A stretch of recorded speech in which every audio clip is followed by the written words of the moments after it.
Warning: sensitive images. Our programs offer many languages. Please visit suprememastertv.com/schedule. Nos programmes offrent plusieurs langues. Veuillez visiter suprememastertv.com/schedule. Nuestros programas ofrecen varios idiomas. Visiten suprememastertv.com/schedule. Нашите предавания предлагат много езици. Моля вижте suprememastertv.com/schedule.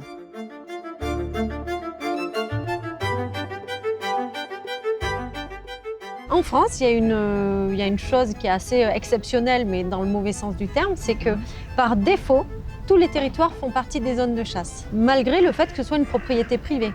ASPAS, Guardian of Wildlife People and Biodiversity, Part 2 of 2. Please continue watching to find out more. Vegan, cause all beings suffer hurt when cut.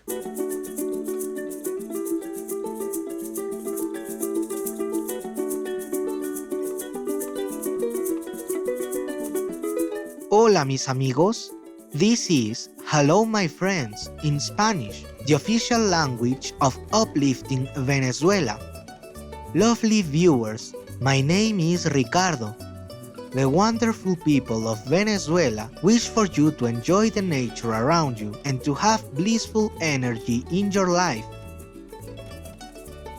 Welcome to our program entitled ASPAS, Guardian of Wildlife People and Biodiversity, Part 2 of 2.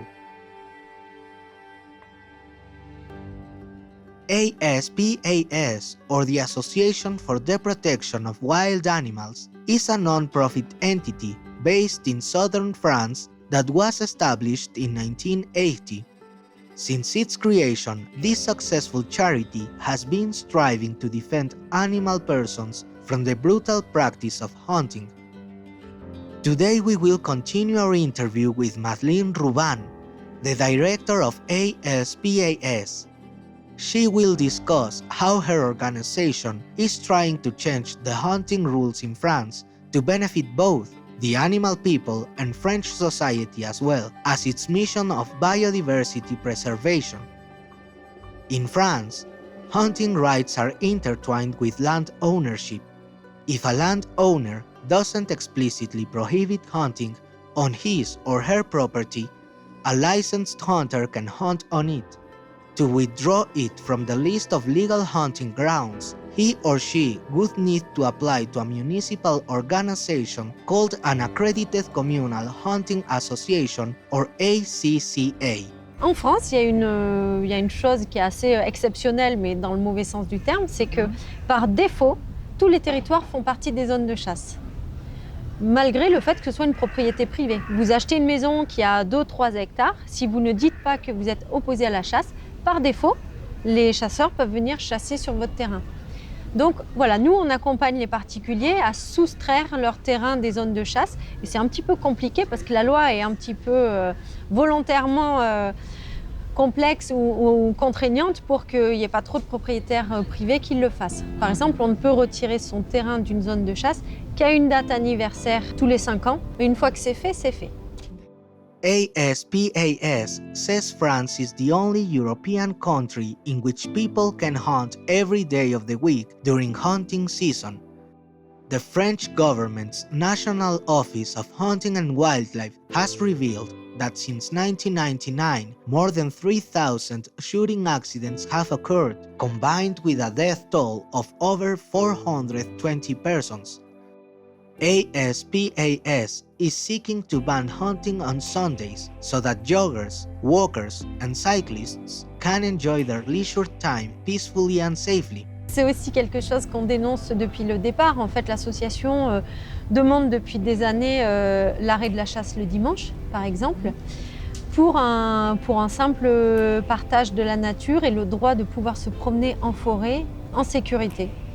On a de plus en plus là aussi d'échos, de témoignages de gens qui sont vraiment énervés, en colère contre le monde de la chasse, parce que sur le terrain, surtout quand on est en campagne, il y a des choses qui commencent à être exaspérantes et est révoltante sur les abus et les dérives de la chasse, sur les comportements de certains chasseurs. Oui.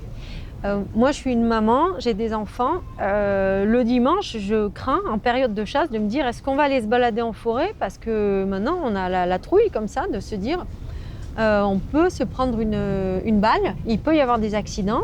Il y a tellement de cas et d'exemples là qui montrent tous les accidents qui arrivent en période de chasse. On a un exemple assez récent de Morgane qui, lui, a été tué dans son jardin pendant qu'il était en train de couper du bois. Il y a quelques années, il y a une dame qui était dans son jardin. Dans son jardin, il y a une haie végétale. Le chasseur est derrière, il entend du bruit, il a tiré. La femme était dans son jardin, elle est morte. Donc, il y a aussi beaucoup de choses à remettre en question en matière de chasse. L'ASPAS demande une grosse réforme majeure et en profondeur de la chasse. Pourquoi? Parce qu'aujourd'hui, il y a des règles de sécurité qui ne sont absolument pas respectées. Vegan, be the one that all I love with.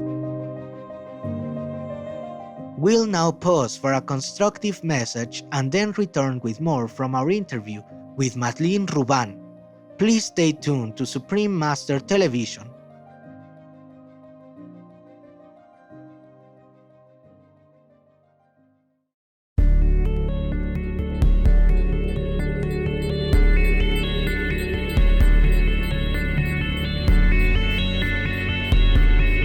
Welcome back to our program, ASPAS, Guardian of Wildlife People and Biodiversity, Part 2 of 2. France is home to 10% of Earth's species, and it encompasses 4 European biogeographical regions: Atlantic, continental, Mediterranean, and alpine.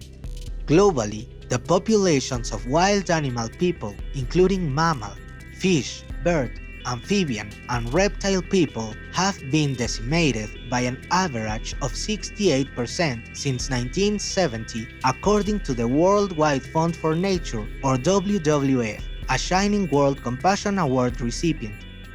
Biodiversity is declining faster than it has at any other time in human history.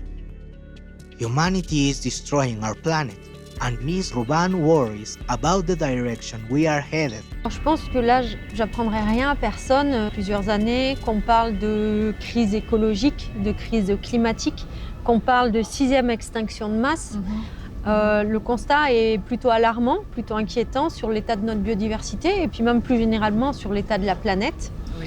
Vous savez, chaque année, il y a une fameuse date limite à partir de laquelle on considère qu'on a utilisé plus que ce que ne peut produire la planète. Chaque année, cette date se rapproche et là, on ne franchit même plus les 6 mois de l'année avant d'avoir complètement épuisé et rincé la planète. Donc le constat est plutôt triste et alarmant.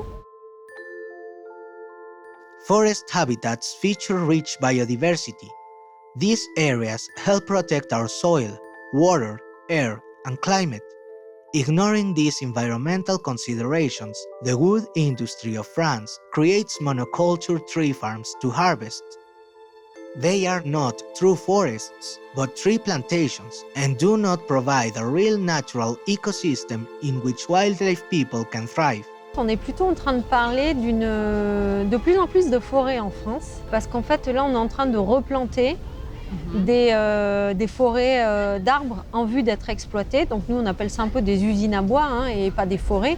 C'est aujourd'hui la surface de forêt est plus importante qu'avant, mais ça ne sont pas des belles forêts et ça ne sont pas des forêts qui vont participer aux écosystèmes et à la biodiversité.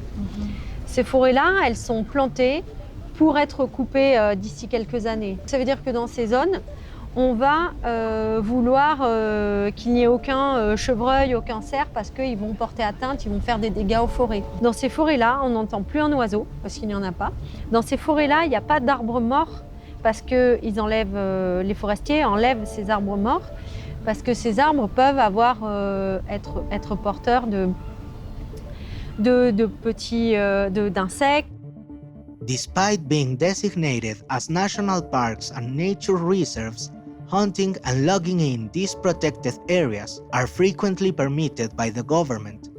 The charity has concluded that land acquisition in wilderness areas is essential to help leave the next generation the unique natural heritage of the nation. ASPAS-created wildlife reserves are sanctuaries where human intrusion is kept to a minimum and nature freely takes its course. Among 5 zones in existence, the largest one is Vercors, in Drôme. Pour le moment, on a réussi à créer 5 zones qu'on laisse en libre évolution. Ça représente à peu près 1200 hectares aujourd'hui en France, répartis sur, donc dans divers territoires, en Bretagne, dans la Drôme, dans l'Hérault. Vercors Vie Sauvage, ça c'est un projet qu'on a mené pendant un petit peu plus d'1 an, qui consistait, toujours dans le cadre de création de réserves de vie sauvage, ce projet-là consistait à racheter 500 hectares qu'on a réussi à financer en fait grâce à une très très belle mobilisation citoyenne. Donc là, on a eu plus de 20 000 donateurs qui ont participé au projet, ce qui nous a permis de réunir 2 350 000 € sans argent public. Voilà, c'est vraiment que les dons de sympathisants, de donateurs. Sur ces 500 hectares de territoire, l'idée, c'est de laisser la zone en libre évolution. Et cette zone, elle est pour le moment, elle est encore... Elle est divisée en 2 parties. Il y a une partie qui est déjà mise en réserve et libre d'accès, qui joue là déjà complètement son rôle. On a mis un petit sentier, les gens peuvent déjà aller se balader dessus. Et il y a la deuxième partie qui fait 240 hectares, qui là par contre, c'est une zone clôturée parce que c'est une ancienne chasse privée en enclos. We salute you, Madeleine Ruban, and ASPAS members, for taking proactive steps to safeguard the animal people of France by opposing cruel hunting practices and promoting biodiversity by setting land aside to remain undisturbed by human activities.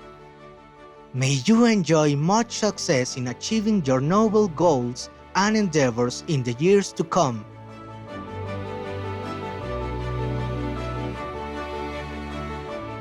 For more information about the Association for the Protection of Wild Animals, please visit aspas-nature.org.